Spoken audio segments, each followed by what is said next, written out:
I watched Deadpool 2, and you know what that means. Deadpool 2, all in review, Electric Boogaloo.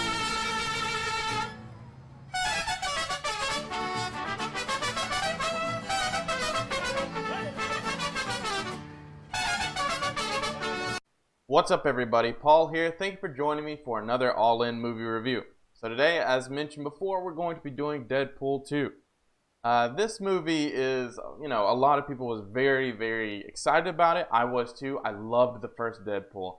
The first Deadpool came out of nowhere. I honestly didn't know very much about Deadpool as a character. I knew a little bit from him from comics and from people talking about him. I know that he's, this smart mouth that, had the regenerative okay ability, kind of like Logan does.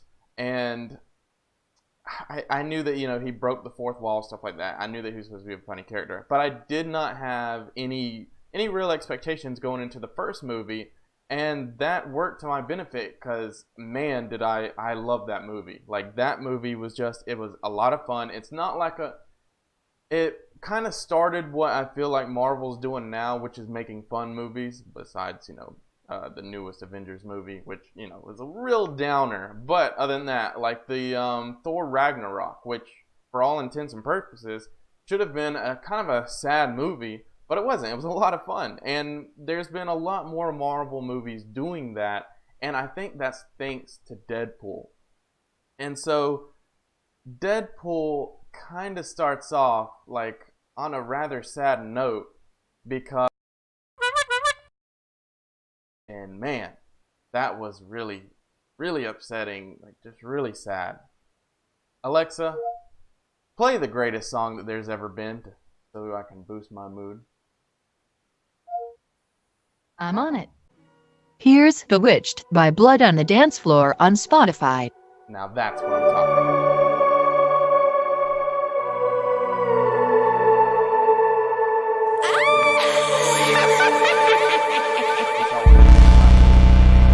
Ready for it? Wait a second.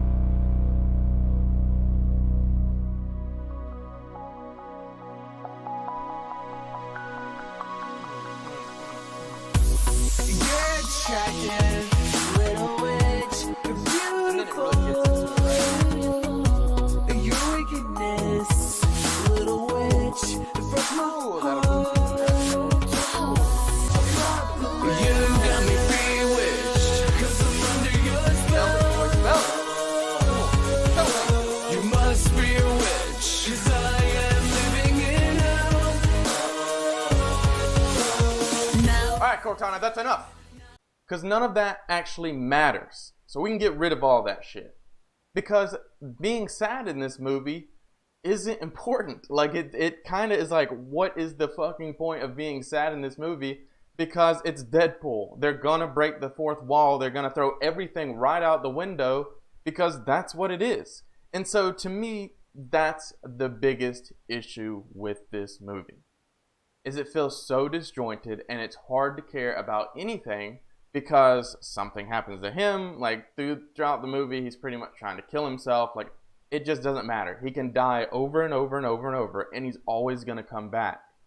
And that's cool, the first couple times, like, I get it. But, like, it's just over and over and over again. We're doing this same trick, and it feels like they're trying to elicit emotions out of us because there'll be a super serious part, and then the next thing you know, that was just a joke. It's just jokes. It's just jokes.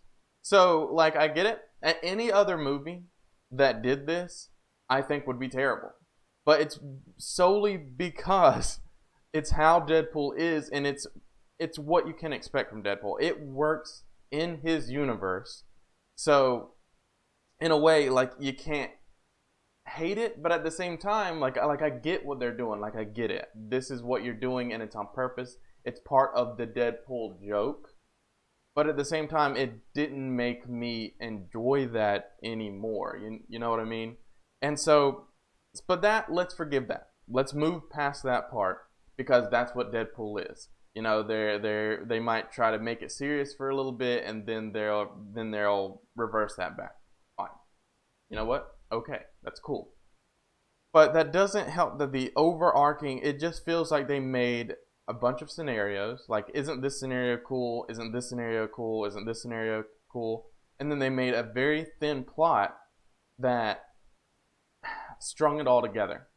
Like, you go from scene to scene to scene. It's like a comedy action scene, because it felt like we need to be bigger, funnier, better than the first one. Okay, but how are we gonna make this story work? I don't know. He's gotta save a kid, and he's trying to do this thing on the side, and he's gonna save this kid, and then that'll be the main plot. Okay, and it even talks about, because again, breaking the fourth wall, how he does this thing over and over, like in every movie. There's the hero who wants nothing to do with the kid, and then he has to realize later on, oh, he actually needs to befriend the kid, but oh wait, the kid's gone, so we need to go save him because of what I did. Like, and just because you broke the fourth wall and said, like, hey, we're doing this tired, tried and true thing, doesn't make that tired, tried and true thing any better. Like, it's still kind of old, like an old dog turd. It's still an old dog turd, even if you like put some spray paint on it and try to make me laugh at it. And I'm not equating this to a dog turd, because I did enjoy it, but it just kind of felt like that. It's like, hey, we know what we're doing, but what do you think of this? Like, we know that we know that you know that we know that you know what we're doing. Is that funny?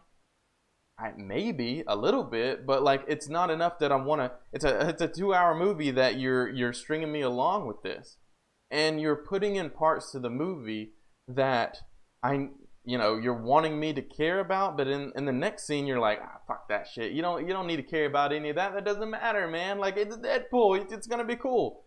And so you're there for the action and the comedy. I get that. Like, I'm there for the action and the comedy too. But there can be the action, the comedy, all that great stuff, and a good cohesive story, and you can actually make me care about certain characters. We don't have to reverse everything that's done, or like weasel our way out of it just because it's Deadpool. Like, have something in here that is concrete. You know what I mean? Like, not that just somebody can write out, and when somebody asks, like, hey, how can you just write this out? It's Deadpool, that's what they expect. I need to get back on track. I feel like the movie itself. How do we feel about it?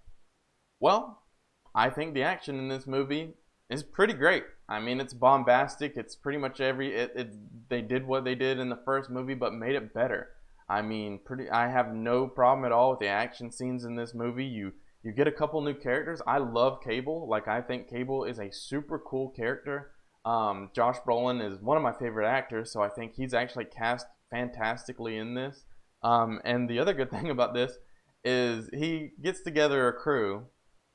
Lo and behold, the best character of the crew, which I thought was going to be Terry Crews, because Terry Crews is the man, is this female hero called Domino.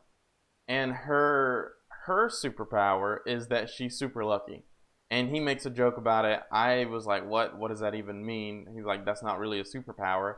Ends up it is, because there's no situation that she can get in that she's not going to get out of, because it's like, if you're playing Fallout, if you've ever played that game before, you put 10 into luck, and you're just going to luck yourself out of every situation. And she fits in the Deadpool she fits in this Deadpool narrative perfectly, because just like everything else, you don't have to worry about her. You don't have to worry about Deadpool or Cable, who also is indestructible. I mean, Cable goes through some shit and doesn't even get a scratch on him. I don't think he's a superhero with regenerative abilities. I don't understand why he's able to get hit by cars and all this stuff and be totally fine. It's kind of weird. But like, every character in this movie, pretty much, you got nothing to worry about. So there's no high stakes in this movie. But I guess that can also be a good thing, because that means that you can just sit back, relax, and enjoy what you see.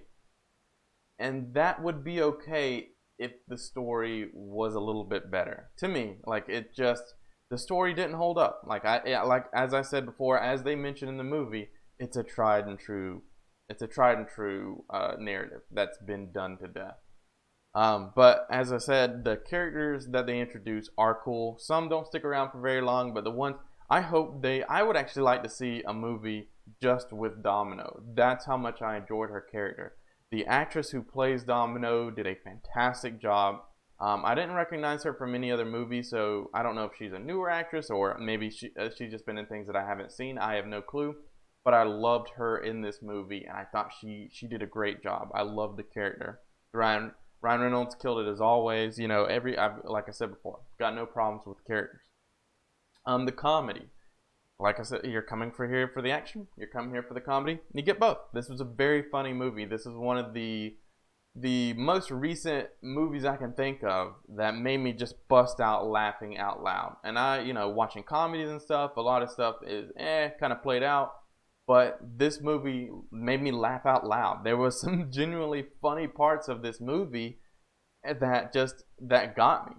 And so, if that's what you're coming to this movie for, hey, that's kind of all you get, and that's all you need. Boom, Deadpool 2 right there.